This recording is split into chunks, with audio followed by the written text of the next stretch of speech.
This episode is brought to you by Alibaba.com, the world's leading B2B e-commerce marketplace. They'll help your business stay competitive and discover new, innovative, and affordable products from over 200,000 suppliers and manufacturers worldwide. And with their trade assurance, you can shop with peace of mind. No more worrying about international payments, delayed shipments, and convoluted refund policies. Even customized orders receive protection.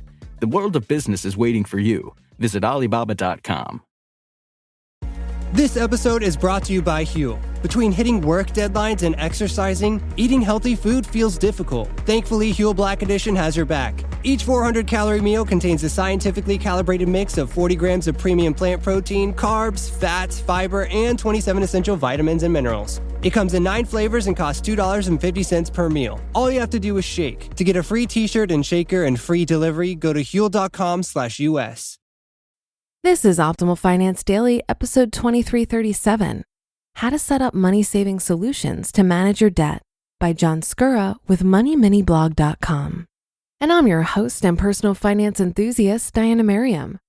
We're going to jump right into today's post as we optimize your life. How to Set Up Money-Saving Solutions to Manage Your Debt by John Scura with MoneyMiniBlog.com. Paying off debt is a common goal for many individuals and families in the U.S. However, when you're barely getting by each month, it can be difficult to pay down debt, especially when the interest charges are almost equal to the minimum monthly payment. The following are several suggestions for money-saving solutions that may help you manage your debt to take control of your finances. Number 1, brown bag a lunch. Taking your lunch to work each day can save between $20 to $50 per week. With an additional $100 to $200 per month to apply to your debt, you could see your debt amounts begin to dwindle in just a few months, depending on how much debt you owe. Number 2, save your spare change. You don't need a piggy bank to save your spare change. Any container will do to hold your spare pocket change each day. You'll be surprised how much money you could save each month to pay down your debt by throwing your change in a jar each day when you come home. However, don't opt for the easy way out when cashing in your change. If you take your change to an automatic coin counter, you could pay from 7 to 10% for the convenience. Instead, ask your bank for free coin rolls and roll your coins at home. Number 3, put away the plastic. Vow to use cash only for all purchases during the month. Leave your debit and credit cards at home. Give yourself an allowance at the beginning of the week and limit spending to the cash in your wallet. It's much easier to limit spending when you experience the immediate consequence of money leaving your wallet when you make a purchase instead of using plastic to pay for items. Number 4, use money back or cashback websites. If you order most of your supplies and other items online, you may want to investigate the cashback or money back websites. These websites, like Ebates, pays you for shopping online. Just be cautious when using these websites. Always read the fine print and don't purchase items that you don't need just to receive cash back for the purchase. Number 5, join rewards programs. Some reward programs offer cash back periodically, while others may offer discounts for gas and groceries. As with the cashback websites, always read the fine print of any rewards program before enrolling in the program. Number 6, institute no spending days each week. Choose a day each week or several days a month to enforce no spending days. On those days, you avoid spending any money except for absolute necessities. Any money left over at the end of the week or month is paid towards reducing your debt. Number 7, round up entries in your checking account. For each expense or bill paid from your checking account, round up the figure to the nearest dollar. The extra money in the account at the end of the month can also be used to pay towards reducing your debt. Number 8, shop around for services. Shop around for insurance, cell service, cable, internet, gym memberships, bank account fees, and any other expense that may be associated with a service you receive. You'll be surprised at how much you can save each month for these services simply by taking a few minutes to make some telephone calls. As with any service, weigh the cost of the service against the service received to ensure you're receiving value for your money. The lowest fee is not always the best service. And number 9, try living on one income. You and your partner can attempt to live on one income while putting the other person's income in a savings account for a year or longer. The money can be used to pay down debt, purchase a new vehicle, or make a down payment on a new home. 3 steps to manage your debt. Finding extra money to pay down debt is not sufficient to manage your debt. To manage your debt efficiently, you need to create and live within a personal budget. A budget allows you to track and control how you spend your money each month. A budget also identifies overspending and areas in which you can cut expenses to save more money.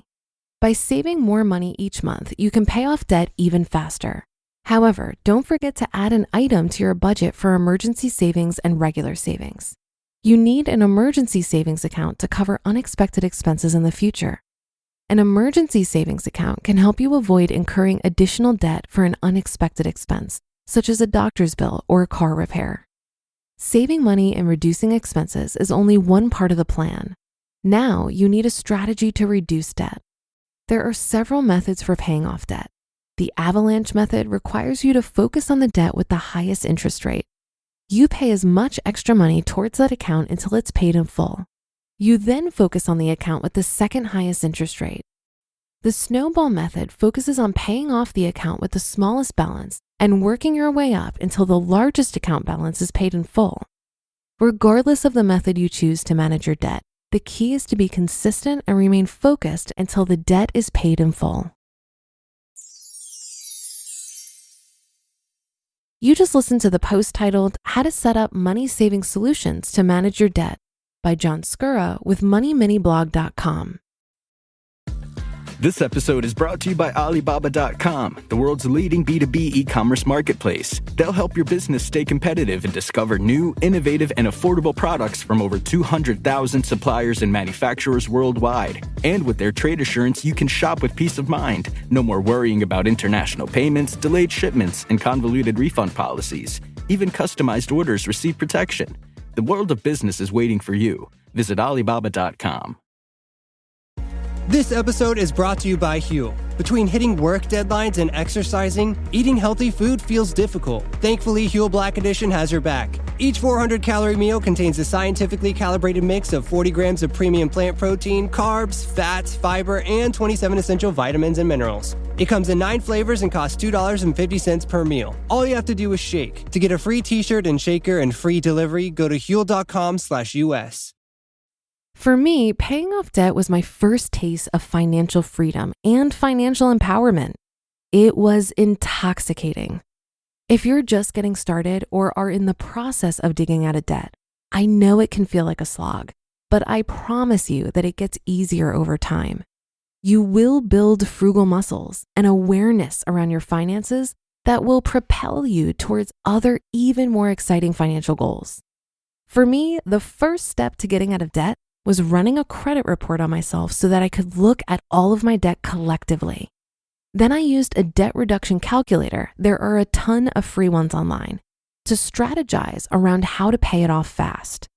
An important part of coming up with a plan is knowing how much available money you have to throw at your debt each month. And in order to figure that out, you need to build a budget. While many people roll their eyes at the idea of a budget, remember that it's the simple act of telling your money where to go versus wondering where it went. It's an act of intention. But developing the budget isn't enough. You also have to engage with it often. You have to look at how your actual spending compares with what you said you were going to do in your budget. Budgeting is super important when you're getting out of debt and when you're growing the gap between your income and expenses. But it's possible that you may not have to budget forever. Frankly, I don't do it anymore. The act of intentional spending on only the things I value and prioritizing saving and investing is so deeply ingrained that I no longer need to budget. I simply track my spending to make sure that my annual expenses stay within a ballpark figure. So if it feels like a slog now, I get it, but I also promise you that it's worth it. And that should do it for today. Thank you for being a subscriber or follower of the show. Have a great rest of your day, and I'll see you tomorrow where your optimal life awaits.